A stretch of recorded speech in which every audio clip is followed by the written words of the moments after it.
नमस्कार शेतकरी मित्रांनो, तुम्हा सर्वांचं आपल्या फार्मर्स वर्ल्ड या युट्यूब चॅनलवर स्वागत आहे. आजच्या व्हिडिओमध्ये आपण शेतकऱ्यांसाठी अत्यंत महत्त्वाची आणि उपयोगी माहिती जाणून घेणार आहोत. पीक विमा भरण्याची प्रक्रिया सुरू झाली आहे. त्यामुळे प्रत्येक शेतकऱ्याने ही माहिती शेवटपर्यंत नक्की पाहावी. कारण एका छोट्याशा चुकीमुळे किंवा माहितीच्या अभावामुळे अनेक शेतकरी पीक विम्याच्या लाभापासून वंचित राहतात.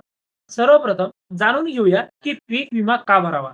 शेती हा पूर्णपणे निसर्गावर अवलंबून असलेला व्यवसाय आहे. कधी अतिवृष्टी, कधी दुष्काळ, कधी गारपीट, तर कधी वादळी वारे यामुळे काही मिनिटात संपूर्ण पिकांचे नुकसान होऊ शकते.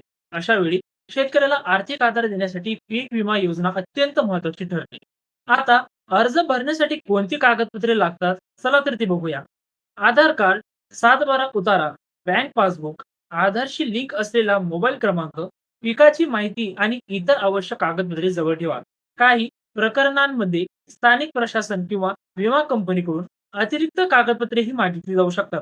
अर्ज भरताना एक गोष्ट विशेष लक्षात ठेवा. आपल्या नावाची, सर्वे नंबरची, बँक खात्याची आणि पिकाच्या तपशिलाची माहिती व्यवस्थित तपासून अर्ज सबमिट करा. चुकीची माहिती भरल्यास विमा दाव्याच्या वेळी अडचणी निर्माण होऊ शकतात. ज्या शेतकऱ्यांनी अद्याप पीक विमा भरलेला नाही, त्यांनी शेवटच्या तारखेची वाट न पाहता लवकरात लवकर अर्ज भरावा. शेवटच्या दिवसात सर्व्हरवर ताण वाढल्यामुळे वेबसाईट बंद पडणे किंवा अर्ज पूर्ण न होण्याची शक्यता असते. तसेच अर्ज भरल्यानंतर त्याची पावती आणि अर्ज क्रमांक सुरक्षित ठेवणे खूप महत्वाचे आहे.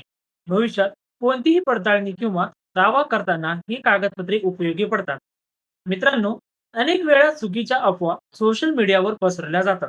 त्यामुळे कोणतीही माहिती ऐकून निर्णय घेण्यापेक्षा शासनाच्या अधिकृत संकेतस्थळावर किंवा आपल्या जवळच्या कृषी कार्यालयातून माहितीची खात्री करून घ्या.